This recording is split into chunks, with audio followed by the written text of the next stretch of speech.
Hello everyone, welcome to the official channel of Vector Educators. This is Neelam, your mentor for English, and today we are going to discuss error detection. So शुरू करते हैं आज का session. So as per the direction, the sentence has been broken up into 4 different parts. मतलब कि जो दिया हुआ सेंटेंस है ये 4 different parts में दिया हुआ है. The error if any, अगर कोई भी error है, will be in any one part of the sentence. मतलब किसी एक part में error होगा.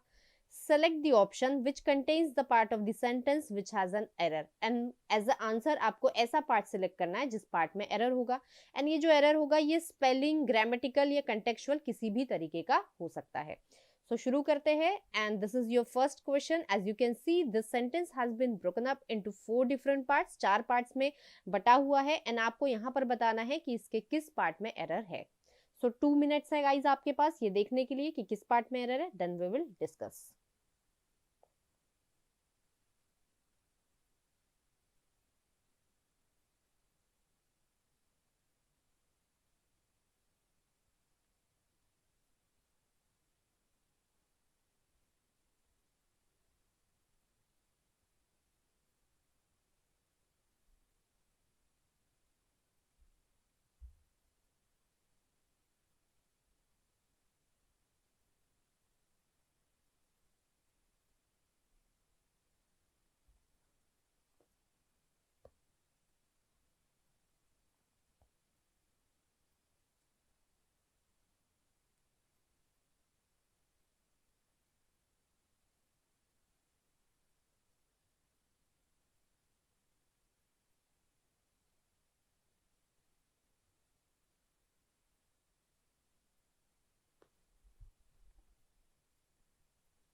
सो आई होप सभी को एरर मिल चुका है.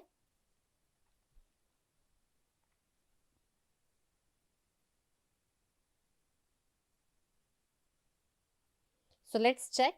The government had imposed a nationwide lockdown on March 25 to contain the spread of coronavirus infections. So यहाँ पर देखते हैं the government, यहाँ तक बिल्कुल सही है. गवर्नमेंट नाउन है, आर्टिकल द का यूज किया गया है गवर्नमेंट के लिए. हैड के साथ हमेशा वर्ब का थर्ड फॉर्म आता है, यहाँ तक भी ये बिल्कुल सही है. अ नेशन वाइड लॉकडाउन, कैसा लॉकडाउन? जो नेशन वाइड था, पूरे नेशन में लगा हुआ था, यहाँ तक भी ये बिल्कुल सही है. कब? On March 25. यहाँ पर क्योंकि ये डेट है 25 की वजह से ये ऑन आया है. अगर सिर्फ और सिर्फ यहाँ पर मार्च होता तब यहाँ पर इन आता, इन सितंबर, इन मार्च, इन अगस्त, लेकिन क्योंकि ये डेट है इस वजह से ऑन प्रीपोजिशन का यूज किया गया है. सो यहाँ तक भी ये बिल्कुल सही है. सो गवर्नमेंट ने इम्पोज किया था, लागू किया था क्या? एक नेशन वाइड लॉकडाउन. कब? मार्च 25 को. किस लिए? To contain the spread of corona virus infection. मतलब कि ये जो कोरोना वायरस इन्फेक्शन थे इन्हें रोकने के लिए, कंटेंट करने के लिए. लेकिन ये जो स्पेलिंग है यहाँ पर ये बिल्कुल गलत है क्योंकि इस कंटेंट वर्ब का मतलब होता है सेटिस्फाई करना एंड यहाँ पर सेटिस्फेक्शन की बात नहीं की जा रही है किसी चीज को रोकने की. ये जो स्प्रेड है, जो वायरस का जो इन्फेक्शन है ये काफी तेजी से फैल रहा था, इसे रोकने के लिए. So this should be contain. अब आप बोलोगे कंटेन मतलब तो होता है किसी चीज को कैरी करना या कह सकते हैं किसी चीज को होल्ड करना, लेकिन नहीं, इसका और एक यूज होता है जिसका मतलब होता है रेस्ट्रेन करना. किसी चीज को रेस्ट्रेन करना. रेस्ट्रेन ही मतलब हम कह सकते हैं किसी चीज को कंट्रोल करना या कह सकते हैं हम किसी चीज को सप्रेस करना. सप्रेस मतलब क्या होता है? उसके डेवलपमेंट को रोकना, उसे और ज्यादा बढ़ने से रोकना. सो ये जो कंटेन वर्ड होता है इस वर्ड का ये भी मीनिंग होता है कि किसी चीज को कंट्रोल करना, रेस्ट्रेन करना या सप्रेस करना. सो यहाँ पर ये जो सही वर्ड होगा वो होगा contain. CONTAIN, contain. So here error is in part C. Next question.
So let's check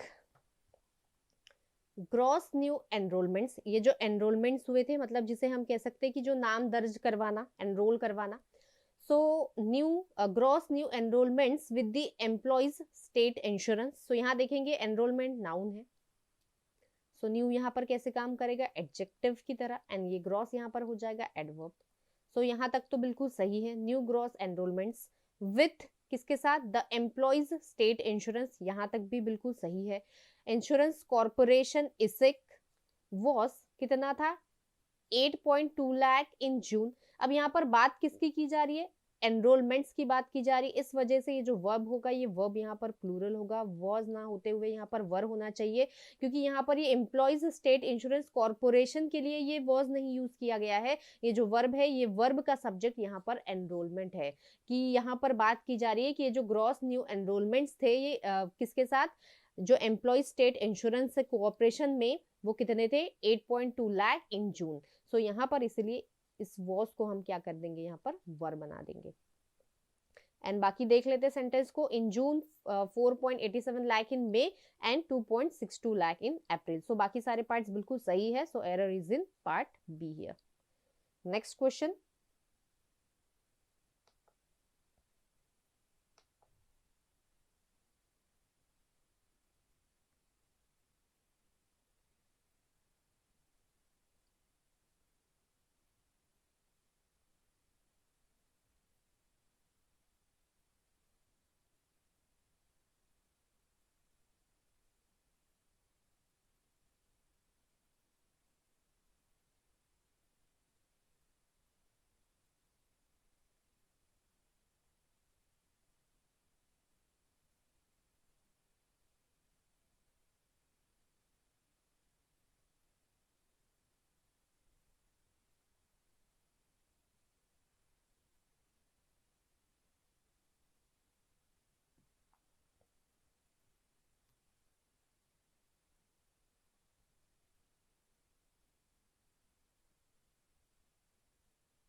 so let's check. The police and crime branch hurriedly concluded it as a case of suicide.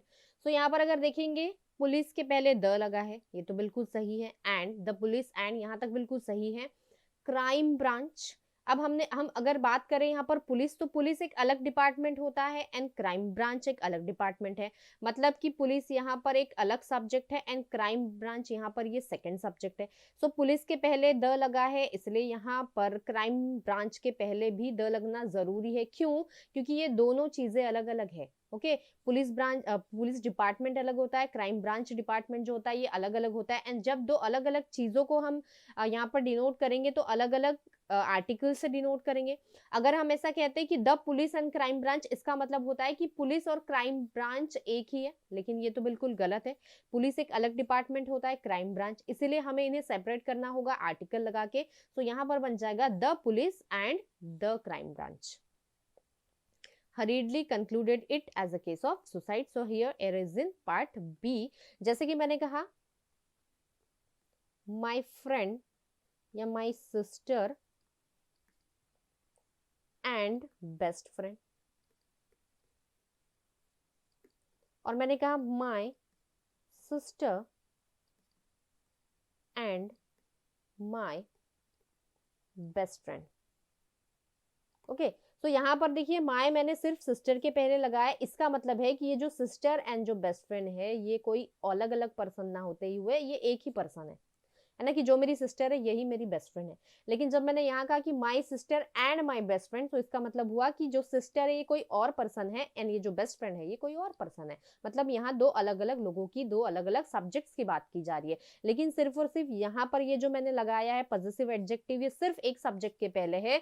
तो इसी तरीके से जब article हम, अगर दो subject connected होते हैं एंड से, ओके, दो सब्जेक्ट अलग अलग सब्जेक्ट कनेक्टेड होते हैं एंड से, एंड आर्टिकल सिर्फ द, मतलब फर्स्ट सब्जेक्ट के पहले होता है, इसका मतलब वो दोनों एक ही सब्जेक्ट को रेफर कर रहे हैं, मतलब वो दोनों एक ही पर्सन या एक ही इंस्टीट्यूशन या किसी एक चीज को रेफर कर रहे हैं। लेकिन जब आर्टिकल दोनों के पहले लग जाता है मतलब वो दो अलग अलग सब्जेक्ट्स होते हैं। सो यहाँ पर पुलिस एंड क्राइम ब्रांच सभी को पता है दो अलग अलग सब्जेक्ट है, इस वजह से यहाँ पर दोनों के पहले आर्टिकल द का यूज किया जाएगा। Next question,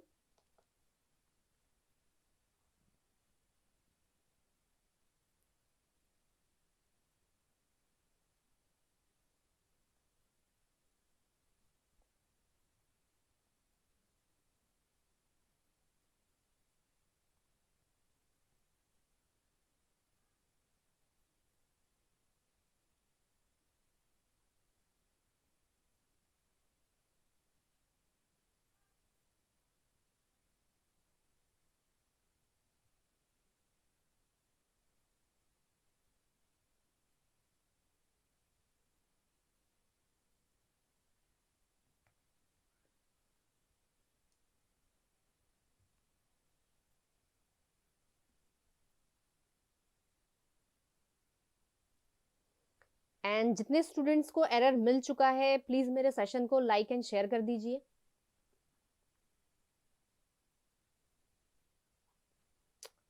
so I hope सभी को एरर मिल चुका है। So let's discuss labour ministry.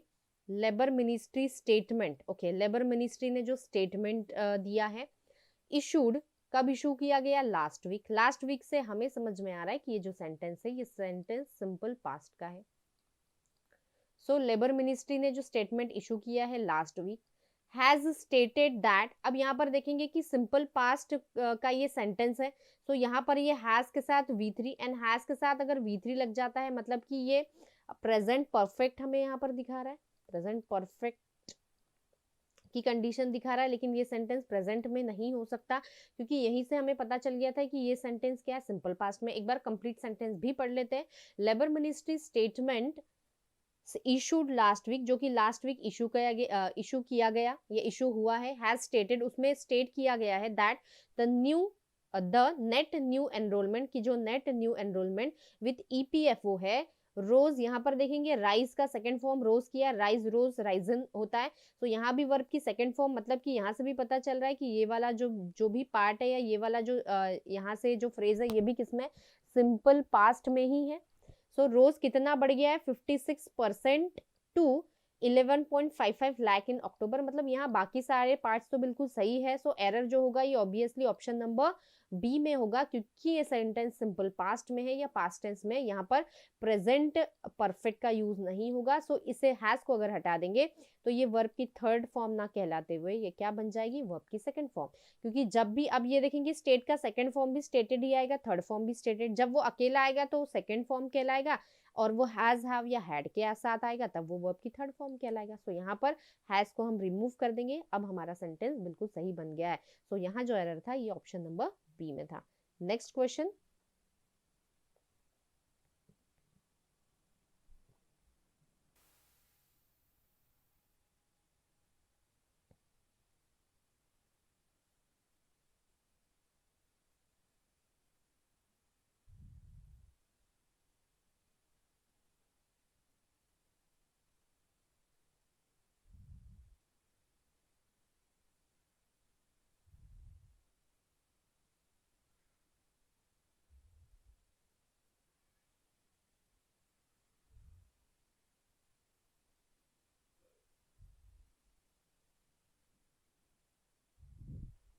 so let's check guys।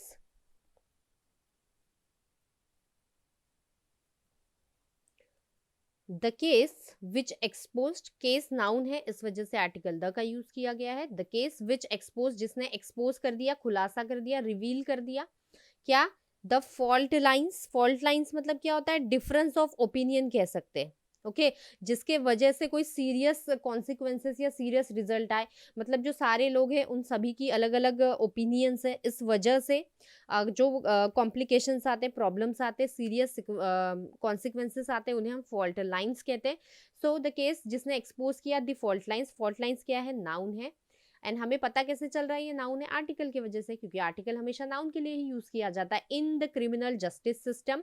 And यहाँ पर ये क्रिमिनल जस्टिस सिस्टम बात क्या की जा रही कि ये जो फॉल्ट लाइंस है ये किस में है, क्रिमिनल जस्टिस सिस्टम में है। इज फार फ्रॉम, ये कैसी है, फार है, काफी दूर है। फार फ्रॉम का मतलब यहाँ पर होता है कि काफी दूर है, या हम जिसे कह सकते हैं which is opposite what is expected, मतलब कि कोई चीज हम एक्सपेक्ट कर रहे हैं एंड उससे कोई चीज बहुत अपोजिट है, उसे हम कहते हैं फार फ्रॉम। सो ये बोला जा रहा है कि ये जो केस ने ये जो रिवील किया है फॉल्ट लाइंस जो है इस क्रिमिनल जस्टिस सिस्टम में, ये काफी दूर है क्लोज करने से, मतलब हम इसे क्लोज नहीं कर सकते, इसे सॉल्व नहीं कर सकते। सो यहाँ पर देखेंगे ये पास्ट टेंस है, वर्ब की सेकंड फॉर्म थी, ये सेंटेंस सिंपल पास्ट में ही है। सो यहाँ पर ये जो होगा ये क्लोज जो वर्ब है ये भी कैसा होगा, पास्ट में भी होगा। So it is far from closed होगा, ना कि क्लोज। सो यहाँ पर जो एरर है ये ऑब्वियसली ऑप्शन नंबर डी में होगा। Next question,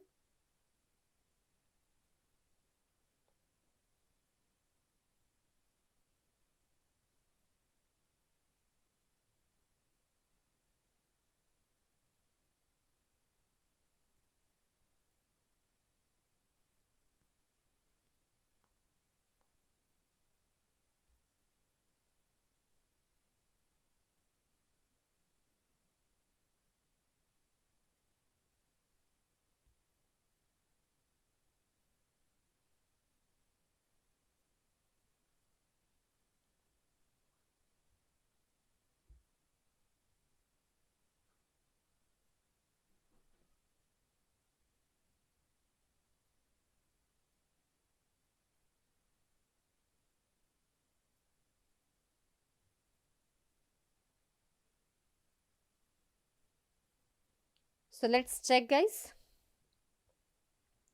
scientist hope, scientist hope, scientist यहाँ पर सब्जेक्ट है एंड सब्जेक्ट कैसा है, प्लूरल है, इसलिए होप लिखा हुआ है। अगर एक ही साइंटिस्ट होता तो होप्स होता है यहाँ पर।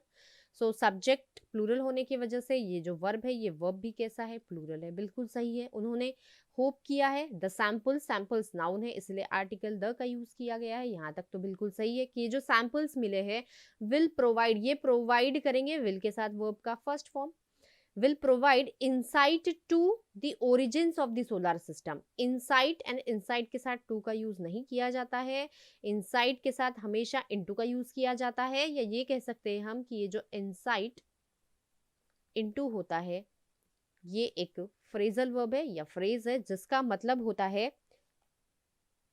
अ क्लियर, ये सी है, अ क्लियर, डीप, और कह सकते हैं सडन, एक क्लियर, डीप और sudden understanding of a complicated situation,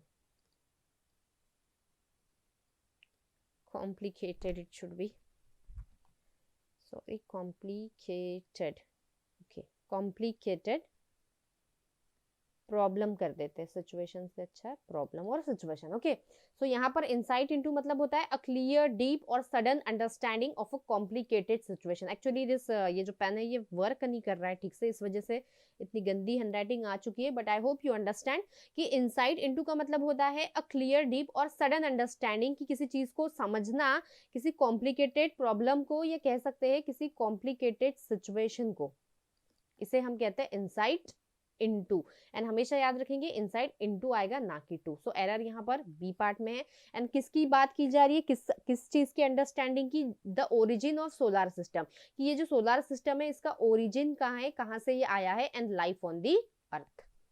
सो यहाँ पर जो एरर है ये ऑब्वियसली ऑप्शन नंबर बी में है। Next question,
so let's check.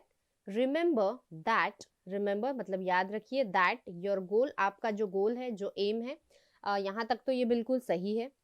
गोल यहाँ पर नाउन हो जाएगा एंड ये एडजेक्टिव है. एंड ये कैसा एडजेक्टिव कहलाएगा? योर मतलब तुम्हारा, तुम्हारा, मेरा, उसका, ये पॉजेसिव एडजेक्टिव कहलाते. So remember that your goal, यहाँ तक तो बिल्कुल सही है. इज क्या है? टू मेक, टू के साथ वी वन, बिल्कुल सही है. To make yourself, yourself यहाँ पर क्या हो जाएगा? प्रोनाउन है, ये रिफ्लेक्सिव प्रोनाउन, ये वर्ब है. सो कैसे बनाना है? टू इज टू मेक, खुद को, योर सेल्फ मतलब खुद को कैसे बनाना है? हेल्दियर बनाना है, हेल्दी बनाना है. एंड फिटर मतलब और ज्यादा फिट बनाना है, हेल्दियर एंड फिटर, यहाँ तक तो भाई बिल्कुल सही है.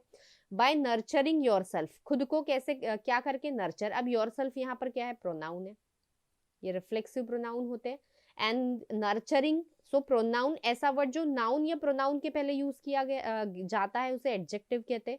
एंड यहाँ पर ये है तो वर्ब की आईएनजी फॉर्म, काम कर रही है एडजेक्टिव की तरह. तो ये कैसे काम, इसे क्या कहेंगे हम?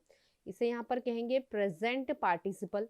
ओके, सो खुद को नर्चर करते हुए कैसे फिट, हेल्दियर और फिटर बनाना है, खुद को नर्चर करते हुए. एंड स्ट्रेस को रिड्यूस करते हुए, स्ट्रेस भी यहाँ पर क्या होगा? नाउन होगा. एंड ऐसा वर्ड अभी जो मैंने बताया आपको, ऐसा वर्ड जो प्रोनाउन को क्वालिफाई करे या प्रोनाउन के पहले यूज किया जाए, या ऐसा वर्ड जो नाउन को क्वालिफाई करे, उसे हम क्या कहते हैं? एडजेक्टिव कहते हैं.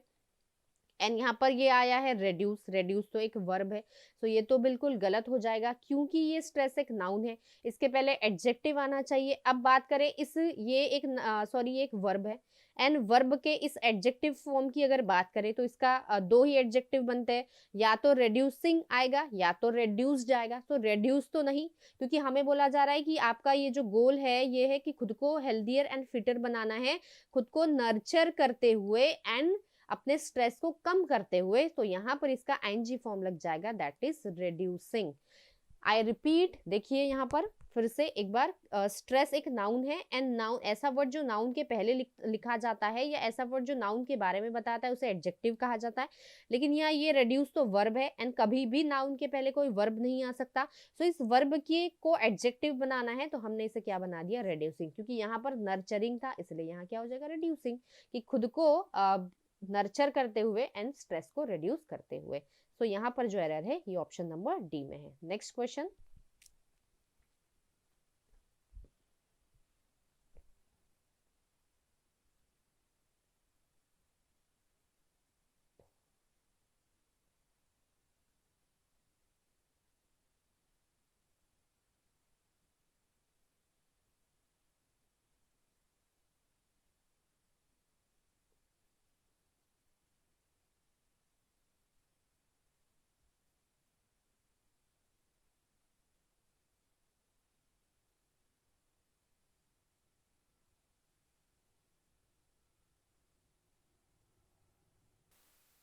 सो let's check. The event, event noun है, इस वजह से आर्टिकल द का यूज किया गया है. मतलब कि नाउन है, हमें कैसे पता चलेगा? इस आर्टिकल से, क्योंकि हमेशा मैं कहती हूँ नाउन के पहले ही आर्टिकल का यूज किया जाता है. The event kicked of, kicked of हुआ कैसे? विथ, विथ यहाँ तक ये तो बिल्कुल सही है. ओके, किक्ड ऑफ मतलब शुरुआत हुई. विथ इनॉग्रेशन, इनॉग्रेशन हुआ कैसे? By the hands of vice president. यहाँ पर ये बिल्कुल गलत है. बाय द हैंड्स नहीं होता है, ये होता है एट द हैंड्स ऑफ. ये एक फ्रेज है, at the hands of, eight the hands of, जिसका मतलब होता है डन और कॉज्ड बाय, डन और कॉज्ड बाय. सो इनके हाथों द्वारा किया गया. सो हिंदी में देखेंगे तो बिल्कुल सही लगेगा बाय द, इनके हाथों से नहीं, लेकिन ये गलत होता है. ये बाय यहाँ पर बिल्कुल नहीं आता. ये फ्रेज होता है at the hands of vice president of India M Venkaiah Naidu. So the correct choice would be option number B, because it should be at the hands of, not by the hands of. Next question.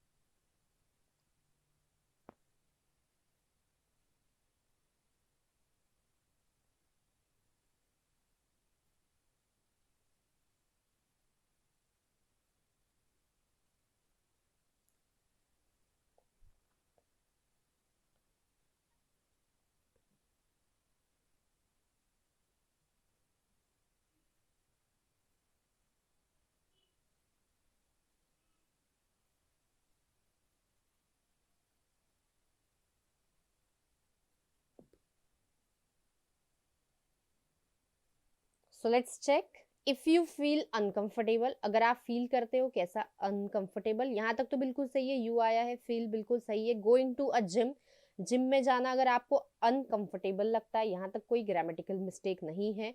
A 10 minute walk, यहाँ पर देखिए ये जो अ है ये a article इस walk के लिए यूज किया गया है, वॉक यहाँ पर नाउन है। सो कैसा 10 मिनट, एंड 10 आया है इसलिए यहाँ पर भी देखेंगे, ध्यान दीजिए मिनट आया है। किसी क्वेश्चन में ऐसा भी आ सकता है 10 मिनट्स वॉक, ये अ आया है इसलिए तो ये मिनट होगा एंड ये वॉक होगा। ओके, तो यहाँ तक भी बिल्कुल सही है। Twice week is an excellent first step towards better fitness. तो यहाँ देखेंगे अगर बात करें इस वीक वर्ड की, ये वीक वर्ड नाउन है एंड ये जो ट्वाइस वर्ड है ये ट्वाइस वर्ड एडवर्ब की तरह काम करता है। तो ये तो बिल्कुल गलत बन गया, क्योंकि ऐसा वर्ड जो नाउन को क्वालिफाई करता है उसे हम कहते हैं एडजेक्टिव, एंड ऐसा वर्ड जो एडजेक्टिव के बारे में बताए, ये एडजेक्टिव के पहले यूज किया जाता है, इसे हम कहते हैं एडवर्ब। ऐसा वर्ड जो नाउन के बारे में बताएगा, नाउन की क्वालिटी बताएगा, वो होगा यहाँ पर एडजेक्टिव, एंड ऐसा वर्ड जो एडजेक्टिव के पहले यूज किया जाता है वो होता है एडवर्ब, है ना। अब ऐसा वर्ड जो एडवर्ब के बारे में बताए वो भी क्या होता है, वो एडवर्ब ही होता है। मतलब हमेशा याद रखना है कि एडवर्ब के पहले आप एडवर्ब यूज कर सकते हैं, नाउन के पहले जैसे कि एडजेक्टिव, एडजेक्टिव के पहले एडवर्ब एंड एडवर्ब के पहले एडवर्ब, क्योंकि ऐसा वर्ड जो एडवर्ब के बारे में बताए वो एडवर्ब ही होता है। तो यहाँ पर अगर बात करेंगे ये नाउन है एंड ये एडवर्ब है, ये तो बिल्कुल गलत हो गया। अब यहाँ पर ये ट्वाइस तो बिल्कुल सही है ना। 10 मिनट वॉक, ट्वाइस दो बार, दो बार कैसे, वीक नहीं। एंड इसके अगर बात करें इस वर्ड के एडवर्ब फॉर्म की तो ये हो जाएगा ट्वाइस वीकली, एंड ये वीकली कैसे काम करेगा यहाँ पर एडवर्ब की तरह। ओके, क्योंकि ये जो वॉक है ये वॉक कैसा होगा, वीकली होगा, है ना। एंड ये वॉक क्या है यहाँ पर, ये नाउन है। ओके, एंड कैसे वॉक करना है आपको, okay twice 1 minute walk. Okay ठीक है, यहाँ पर इसका कोई रिलेशन नहीं रहेगा, 1 मिनट गाइस। हाँ, 10 मिनट वॉक, वॉक तो बिल्कुल सही है, लेकिन कैसे वॉक करना है, वीकली करना है, एंड वीकली यहाँ पर एडवर्ब है, इस वजह से यहाँ पर भी जो ये वर्ड आएगा ये एडवर्ब ही होगा। सो एरर जो है ये ऑप्शन नंबर सी में है। ओके, ये नाउन है, मुझे एक बार ऐसा लगा कि ये एडवर्ब की तरह, लेकिन ये एडवर्ब नहीं, ये नाउन की तरह ही काम कर रहा है। सो इसका इससे कोई अभी रिलेशन नहीं है। सो यहाँ आपको देखना है, सो यहाँ पर जो एरर होगा ये ऑप्शन नंबर सी में होगा। Next question.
So let's check. The deadly brain damaging, deadly मतलब कि जिसकी वजह से डेथ डेथ भी हो सकती है, sorry.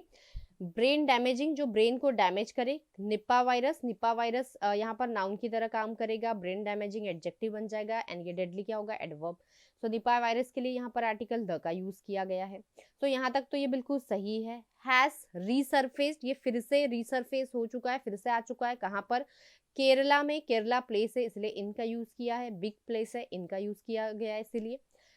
Kerala year after it killed 17 people, मतलब कब आया, 1 साल बाद, जिस वजह से जिससे मतलब बोला जा रहा है आफ्टर किसके बाद, जब उसने 17 लोगों को किल कर दिया, 17 लोगों को। सो यहाँ पर ये जो ईयर है इसके पहले आर्टिकल अ का यूज किया जाएगा, क्योंकि अ ईयर एक ईयर, एंड हमेशा याद रखना ईयर के पहले हमेशा आर्टिकल अ का यूज किया जाता है जब ये 1 ईयर को डिनोट करता है। सो एरर जो है यहाँ पर ऑप्शन नंबर बी में होगा।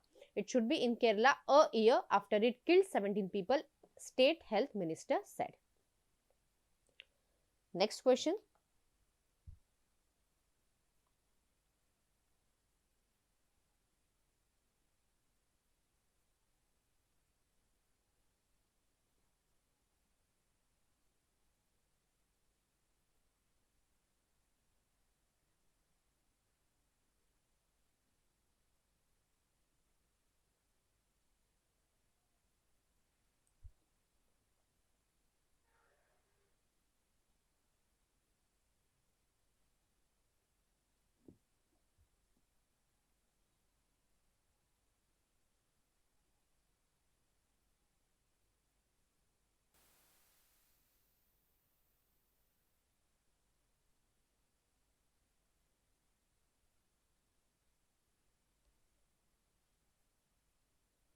So let's check guys. The drug ribavirin has been showed to be effective. ये ड्रग रिबाविरिन इसकी बात की जा रही है। हैज के साथ बिन आया है, हैज के साथ हमेशा वर्ब की थर्ड फॉर्म आती है, एंड इसके बाद भी हमेशा ये जो होगा मेन वर्ब इसकी भी थर्ड फॉर्म आएगी। एंड ये बिल्कुल यहाँ पर गलत है, क्योंकि ये जो शो वर्ड होता है, शो का ये फर्स्ट फॉर्म होगा, इसका जो सेकेंड फॉर्म होता है वो होता है शोड, एंड थर्ड फॉर्म की अगर बात करें मतलब कि पास्ट पार्टिसिपल की, सो ये होता है shown. So it should be the drug ribavirin has been shown to be effective against the viruses. यहाँ तक बिल्कुल सही है। इन यहाँ तक मतलब ये पार्ट तो बिल्कुल सही है in vitro, but human investigations to date have been inconclusive. तो यहाँ तक तो बिल्कुल सही है, लेकिन एरर जो है ये ऑप्शन नंबर ए में है, मतलब ए पार्ट में है। इट शुड बी शोन, क्योंकि हैज बीन या हैव बीन के बाद हमेशा पास्ट पार्टिसिपल आता है, मतलब वर्ब की थर्ड फॉर्म आती है, एंड शो की जो थर्ड फॉर्म होती है शोड होती है, ये शोड वर्ब की सेकेंड फॉर्म होती है। So error option number A में है। Next question.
So let's check. The researchers were particularly surprised. ये कैसे सरप्राइज हो चुके थे? particularly, यहाँ सरप्राइज वर्ब की तरह काम कर रहा है, particularly एडवर्ब हो जाएगा। रिसर्चर्स यहाँ पर नाउन है, इस वजह से आर्टिकल द, प्लूरल होने की वजह से यहाँ वर्ब भी प्लूरल है, एंड ये सरप्राइज हो गए थे। यहाँ तक तो बिल्कुल सही है।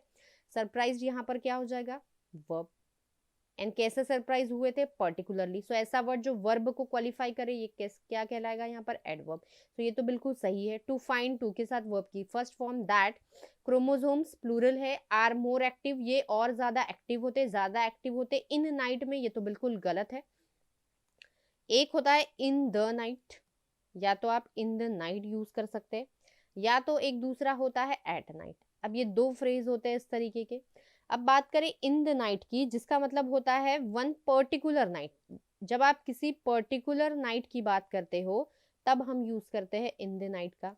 एंड एट नाइट मतलब होता है टू रेफर्स टू, या कह सकते हैं शॉर्टकट में लिखते हैं एनी नाइट इन जनरल, कि जब हम जनरल किसी भी नाइट की या जनरल बात करते हैं तब हम यूज करते हैं एट नाइट। सो यहाँ पर बोला जा रहा है कि रिसर्चर्स ने फाइंड किया है कि ये जो क्रोमोसोम्स होते हैं ये एक्टिव होते हैं कब, रात में। मतलब यहाँ पर हम जनरल सेंस में बात कर रहे हैं कि किसी भी रात की बात कर रही है, किसी पर्टिकुलर नाइट की। सो ये इन तो नहीं आएगा, एंड आता भी है तो ये इन द नाइट होता है, लेकिन यहाँ पर ये बिल्कुल गलत यूज है इसका। It should B at night. तो यहाँ पर जो सही यूज होगा वो होगा एट नाइट। मतलब यहाँ पर जनरल सेंस में बात की जा रही है कि जनरली सभी नाइट्स में या जनरली किसी भी नाइट में when body rest, but this increased activity enables the efficiency of the repair to DNA damage. So यहाँ पर जो एरर है ये obviously ऑप्शन नंबर बी में है। So guys, this was all about today's session. My name is Neelam. Thank you so much, and do like, share and subscribe my videos. Thank you very much.